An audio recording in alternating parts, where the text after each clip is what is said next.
Oi, oi, gente! Aqui é a Carol Daimon. Estou trazendo para vocês aqui a leitura no nosso clube de leitura, a leitura do livro Metafísica 4 em um livro de uma autora não muito conhecida, pelo menos para mim não era, que é a Connie Mendes, e que vem trazendo para a gente de uma forma muito simples sobre a física, a metafísica, física quântica, o poder da cocriação, as leis herméticas. Então é um livro fantástico para a gente assim deixar na cabeceira e aqui no caso você deixar os áudios aí salvos, esses vídeos salvos, né, para você sempre estar ouvindo quando você sentir que precisa de algum entendimento. Para isso, então, eu te convido a curtir esse vídeo, a deixar seu comentário aqui, também a se inscrever no canal e ativar o sininho e convidar mais pessoas para se achegarem, para que possam também beber dessa fonte maravilhosa que é Connie Mendes. Eu estou encantada, há um ano eu estou encantada com o trabalho da Connie Mendes e quero até aprofundar um pouco mais os estudos sobre ela, porque o conhecimento que ela passa para a gente, ele é muito eficaz, muito rápido de assimilar e traz para a gente resultados, que é o mais importante. Então, gente, segue aí, tá? Já vai deixando aí o seu like. Não lembra de deixar esse like, que ele é muito importante para mim, hein? E lembra também de se inscrever para receber os próximos vídeos. A gente está hoje no capítulo 6 e o capítulo 6 vai falar sobre amor. O título é Amor. Falta somente este capítulo para que você termine de conhecer o primeiro princípio da criação, o princípio do mentalismo, cujo lema é tudo é mente. Jesus Cristo disse: Sois deuses. Evangelho de São João, capítulo 10, versículo 34. Toda a criação foi um pensamento manifestado. Assim, o homem, que é um Deus em potência, cria com o pensamento tudo que ele vê, tudo que ele vê manifestado em igualdade e semelhança de seu Criador. Isto você já aprendeu. Também aprendeu a mecânica dessa criação mental, o caráter positivo ou negativo, que são as polaridades, do criado. A força, fé ou medo, também polaridades, que determina o caráter. A maneira de mudar o aspecto exterior do que você criou, negando e afirmando. Então, é aquele tratamento que a gente faz, né? Eu não aceito isso, eu não aceito isso, eu rejeito esse pensamento, eu rejeito essa manifestação na minha vida, porque a verdade que eu acredito que está em ressonância comigo é que a harmonia divina guia minha vida, guia os meus pensamentos. Por isso, né, na minha vida só se manifesta abundância, dinheiro, prosperidade, saúde, amor. E aí você vai colocando, é um tratamento que tem aqui nos primeiros capítulos.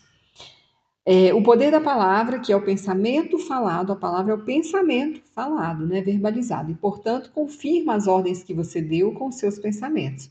E, finalmente, a fórmula infalível para criar, manifestar e obter o melhor, o mais alto e perfeito, conhecendo a verdade. Acatando a ordem do Mestre Jesus. Você sabe que esta verdade é que fomos criados perfeitos por um Criador perfeito, com a essência perfeita dele mesmo, com livre-arbítrio para criar de maneira positiva ou negativa. Portanto, o mal não é uma criação de Deus. Não tem nenhum poder frente à verdade, que desaparece ao substituí-lo pelo pensamento e a palavra positiva. Jesus disse: Não resistais ao mal. São Mateus capítulo 5, versículo 39.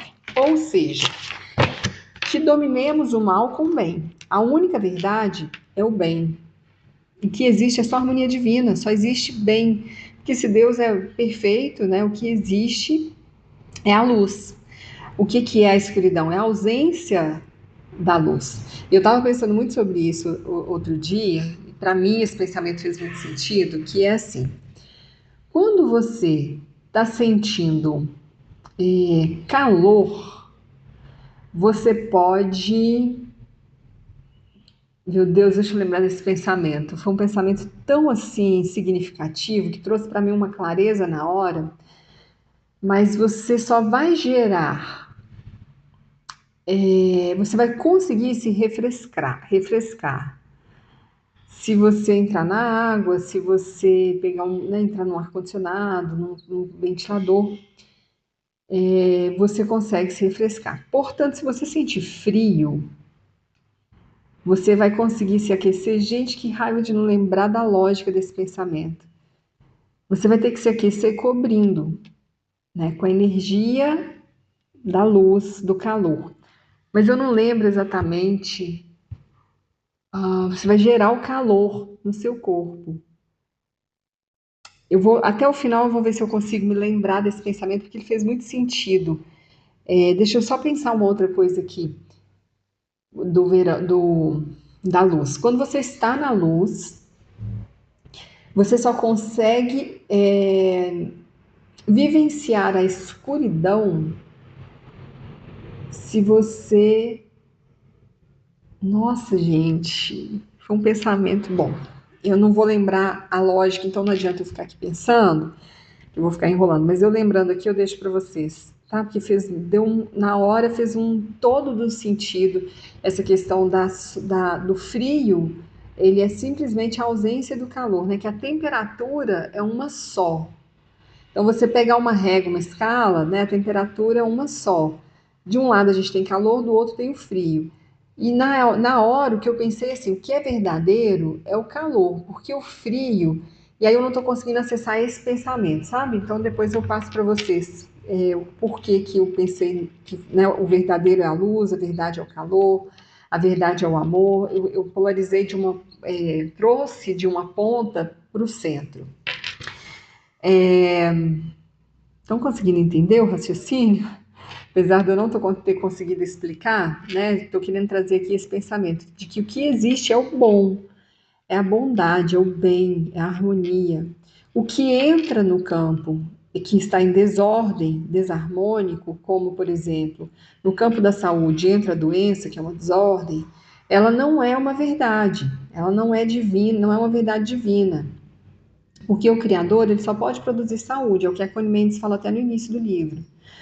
Para quem está passando por uma situação financeira de escassez, isso não é uma verdade, porque o Criador só pode produzir tudo que todos os recursos estão disponíveis para todo mundo. O dinheiro não saiu do planeta, ele continua circulando. Né? Então, assim, é um pensamento que exige um pouco mais da gente, da gente tirar um pouco, né, essas camadas, sair um pouco do mental e entrar num processo de abertura da consciência para a gente conseguir compreender. E eu confesso, não é fácil. Até mesmo, né, eu que já estou estudando muito, eu ainda acho um desafio a gente entrar nesse pensamento de, tá, mas o dinheiro está circulando, mas cadê ele? Como que ele está chegando nas classes menos favorecidas, só pingando, e lá nas grandes cúpulas ele chega em montes, né? Então, assim, é o que eu falo, tem que tirar um pouco essa máscara, essa camada mental para a gente conseguir acessar isso de um outro lugar, não entrando nesse pensamento questionador de por que não chega para o pequeno, para o pobre, para o que está abaixo da linha, né? Então, se a gente ficar nesse pensamento, às vezes a gente não vai chegar numa resposta e não é esse o objetivo. A gente quer entender isso dentro da gente, né? Para que a gente possa brilhar a nossa luz e brilhar a luz dos outros, assim os outros também vão se acender. Então vamos lá. De agora em diante, você não poderá jamais culpar ninguém do que te acontecer. Não tem crise, gente. Não tem político. Não tem quem está te devendo. Não tem quem não te pagou. Não tem. Não pode culpar o outro. É sempre puxar para a gente a responsabilidade. Você terá que se olhar frente a frente e perguntar: como foi o meu clima mental nessa circunstância?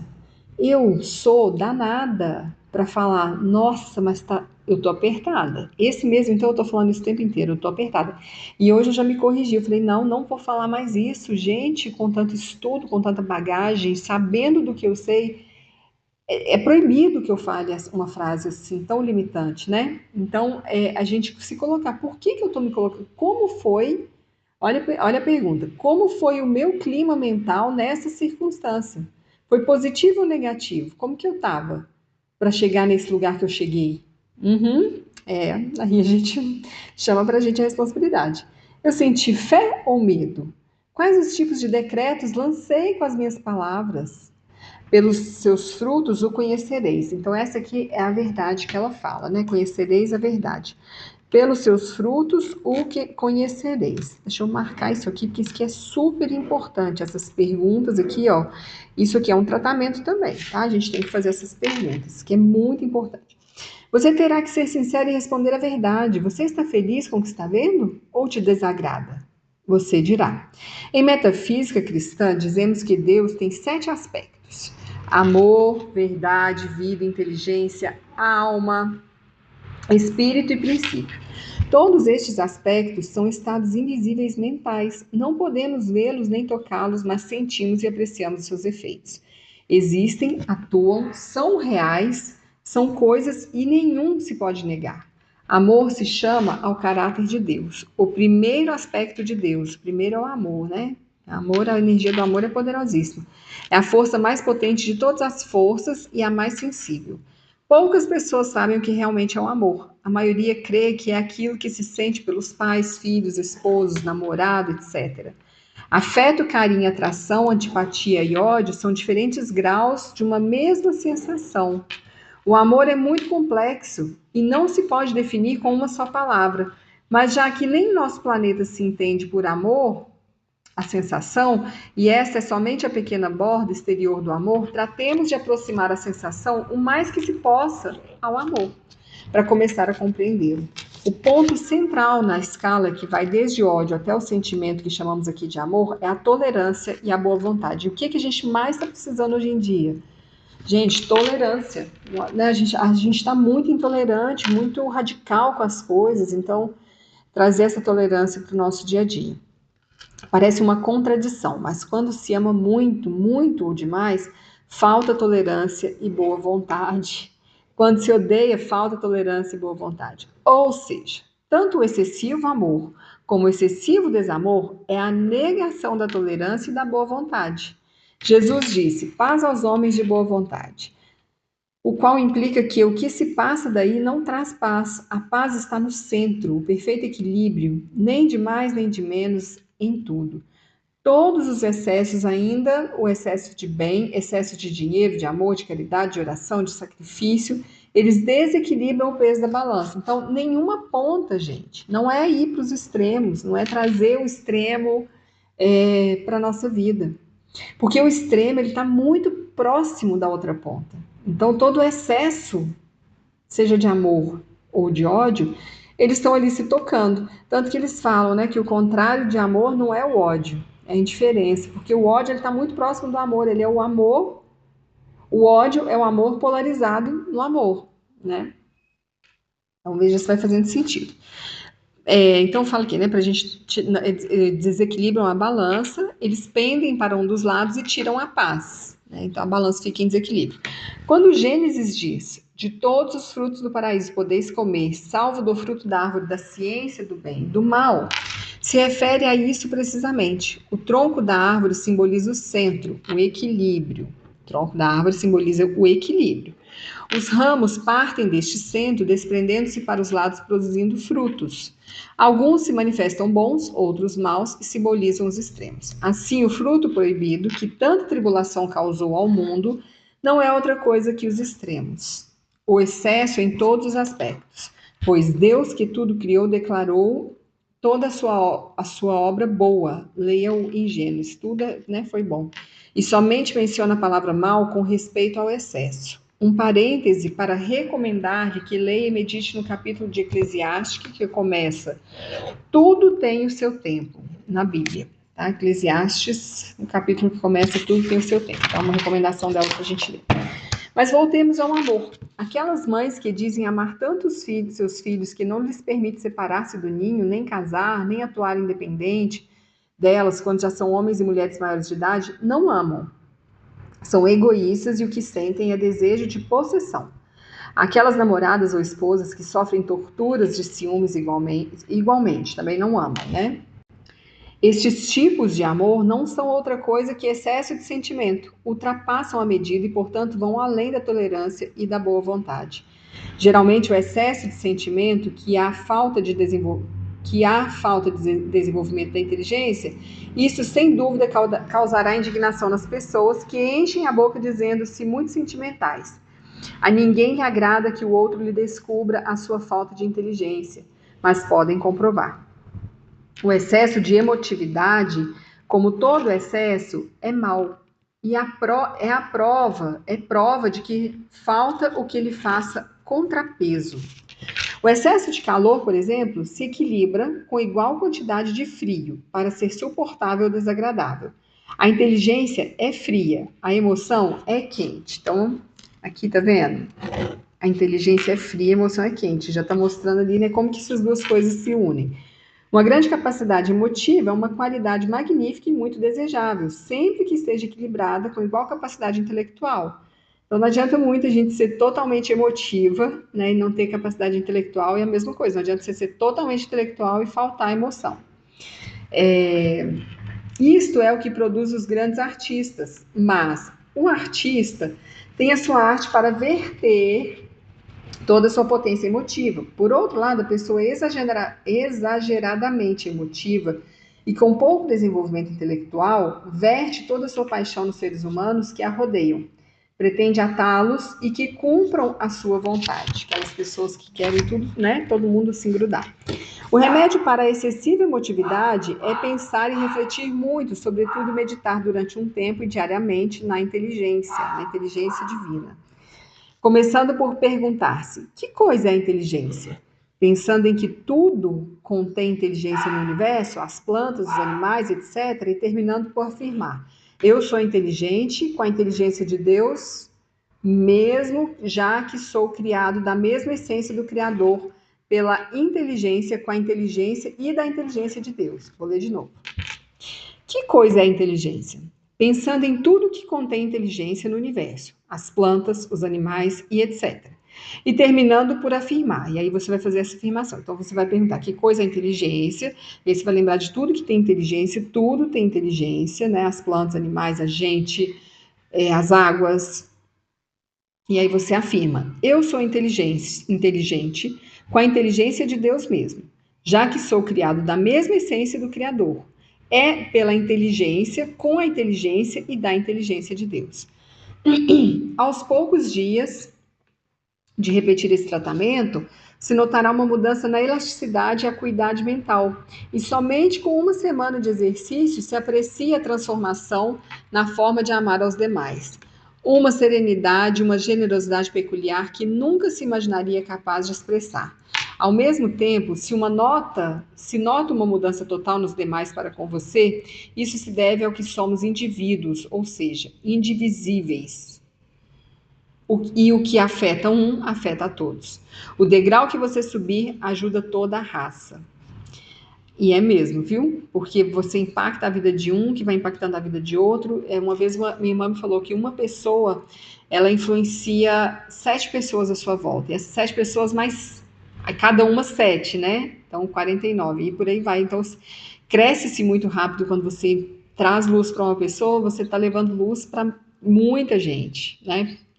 Então, não é só uma pessoa, são muitas pessoas impactadas por algo que começou com você. E a gente pensando assim, a gente vê o tamanho da nossa responsabilidade com a gente mesmo, né, com as nossas ações, com a nossa fala e com o outro também. Agora trataremos do inimigo número 1 de toda a humanidade, o ressentimento e o rancor. Esses aqui são danadinhos. Para não dizer o ódio. Quase não há seres humanos que estejam livres de ressentimentos, sem saber que isso amarga a vida inteira, influencia no mal toda manifestação e é a causa de todas as decepções que sofremos, ainda quando se aprende a negar e afirmar, a conhecer a verdade, a vigiar e corrigir dos pensamentos e as palavras. Somente um ressentimento e um rancor gravado no subconsciente e na alma atua como uma fonte de fel emanando sua gota de amargura, manchando tudo e contrariando. Gente, ressentimento é o que pesa a nossa bagagem na manifestação. No curso de Theta Healing a gente trabalha os 4 R's: ressentimento e rancor, raiva, remorso e acho que é tipo um ranço, assim, mas eu não lembro qual que é o 4R. Mas você trabalha limpando essas coisas para você conseguir trazer uma manifestação, que é cocriar algo, né? Os nossos maiores e sublimes anelos. Nada, nem a demonstração mais perfeita pode perdurar enquanto exista aquele bloco infeccioso malogrando o nosso próprio ser. A Bíblia, as igrejas, as religiões se cansam de advogar pelo perdão e o amor pelos inimigos, e tudo é em vão enquanto não ensinem a forma prática de impormos o perdão aos que nos ferem. Então a gente vai aprender aqui sobre o perdão. Muito se ouve, eu perdoo, mas não posso esquecer. Mentira. Enquanto se recorde o dano, não se perdoou. Vamos dar uma fórmula infalível para perdoar e esquecer ao mesmo tempo, para nossa própria conveniência, já que isso nos coloca no ponto central do equilíbrio, o da tolerância e boa vontade, sendo esse esforço amor. São João, o apóstolo do amor, diz: o amor é o cumprimento da lei. Cumprir com a lei do amor é cumprir com todas as leis. É estar com Deus, em Deus, é ser feliz, satisfeitos e completos em todas as nossas manifestações. Meu mestre dizia: o homem que ama bem é o homem mais poderoso do mundo. E aqui a receita para bem amar. Cada vez que você sinta algo desagradável com relação ao outro, ou que você esteja ressentido com algo que te fizeram, ou que reconheça um franco rancor ou um desejo de vingança, ponha-se deliberadamente a recordar. Não é tentar esquecer o que o magoou, lembrar tudo de bom que você conhece daquela pessoa. Reviva os momentos agradáveis que você passou em sua companhia em tempos passados, anteriormente ao momento em que te feriu. Insista em lembrar do bom, suas boas qualidades, o que você pensava dela. Se você conseguir rir de alguma piada que ela lhe disse ou de algo engraçado que passaram juntos, o milagre se fez. Se não for suficiente somente um tratamento, repita-o tantas vezes quanto seja necessário para apagar. Então, aqui é repetição, tá? Para apagar o ressentimento e o rancor. Convém fazê-lo até 70 vezes 7. Isso é o cumprimento da lei dada por Deus. Não resistais ao mal. Isso é dar a outra face. É amar aos inimigos, abençoar aos que te maldizem, fazer bem aos que nos aborrecem e orar pelos que nos ultrajam e perseguem. Tudo sem nos expor a que nos pisoteiem. Se você o faz com sinceridade, vai perceber algo muito estranho. É que te sentirás libertado primeiramente. E logo que uma montanha de pequenos inconvenientes que aconteciam e que você não sabia a que atribuir, desaparecem como por encanto e a sua vida entra nos trilhos. Além do mais, você se verá amado por todo mundo, ainda por aquelas pessoas que antes não te quiseram bem. Eu vou ficar aqui nesse capítulo e eu vou fazendo para a gente ficar mais leve, tá, gente? Vou fazendo devagar mesmo, ainda que eu faça mais vezes na semana a leitura. Então a gente fica por aqui, trabalhando com esse capítulo que foi o amor, e a gente volta no próximo encontro, falando sobre os outros capítulos desse livro fantástico. Enquanto isso, vai trabalhando a energia do perdão, vai trabalhando nessa ponta, né, de amor, que é perdoar. E para isso você vai lembrar de coisas boas que você vivenciou com essa pessoa. Tem, alguma coisa boa você vai encontrar. Lembra, tenta, né, ir lembrando e fazendo isso, e refazendo o exercício até você sentir que isso diluiu e a gente está pronto para criar coisas boas na nossa vida.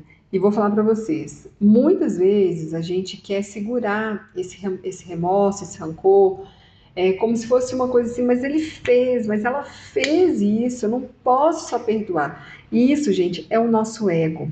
O nosso ego, ele vai querer resistir, porque o ego, ele está nessa disputa, nessa competição. E a gente precisa, nesses momentos, se a gente quer trazer de fato, efetivamente, essa cura, esse perdão para o nosso corpo, para a nossa experiência de vida, a gente precisa lembrar disso com uma sensação de: tá, foi feito, mas eu estou disposta a limpar isso por mim primeiro, depois pelo outro, pelos que virão, pelos meus filhos que virão, pelas minhas sobrinhas, meus sobrinhos. E aí, quando você vai se colocando nessa disposição do perdão, você consegue ir diluindo isso dentro de você, até que um dia você olha e fala: gente, quanta bobagem foi aquilo. Porque se a gente parar para pensar, tudo isso que a gente guarda de mágoa e ressentimento é uma grande bobagem, porque a gente segue caminhando para o mesmo lugar todo mundo. E quando chega naqueles momentos, eu imagino, né, e espero que esteja bem longe, porque eu quero ter uma vida bem longa, mas eu imagino que quando chega nesses momentos finais, a gente olha para trás e pensa: meu Deus, quanta bobagem, Quanto tempo perdido. Tem uma música que fala, aquela música Epitáfio, que fala: devia ter amado mais, ter chorado mais, ter feito o que eu queria fazer. Devia ter brigado menos por problemas pequenos. Ter morrido de amor, eu não lembro a letra certa, mas é isso, né? A gente para pensar e fala quanta bobagem. E quando chega nesse ponto de olhar para trás e falar que bobagem foi essa, diluiu. Tá pronto para, com essa bagagem leve, criar algo mais alinhado à energia divina. Eu sou Carol Daimon, uma alegria estar partilhando com você aqui dessa leitura. Espero